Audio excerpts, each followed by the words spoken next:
En plus de milliers de morts et des millions de déplacés, tout le système économique soudanais est pulvérisé par le conflit. Dans un pays où l'inflation était déjà à 3 chiffres avant la guerre, elle est près de 127% aujourd'hui, après le Zimbabwe et le Venezuela. Le conflit a évidemment tout rasé. Résultat d'une terre agricole fertile, le Soudan est devenu un désert stérile.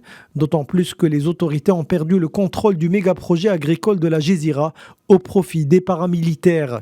Une région très rémunératrice et riche en coton et céréales, mais les agriculteurs ne peuvent plus cultiver ou récolter.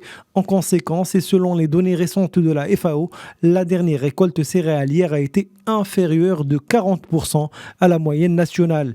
Une baisse de la production qui a été compensée par une hausse intense des importations et donc des prix. La production alimentaire a été dévastée de sorte que les approvisionnements de produits de base essentiels comme le sorgho et le mil ont chuté jusqu'à 50% par rapport à l'année précédente.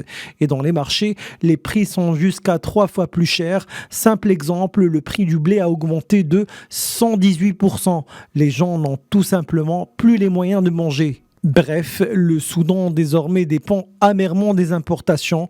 À tous ces malheurs, enfin, s'ajoute l'effondrement du système bancaire. Voilà près d'un an que les salaires n'ont pas été payés. Le cours de la monnaie, lui, a plongé. Depuis le début de la guerre, la livre a perdu plus de 50% de sa valeur.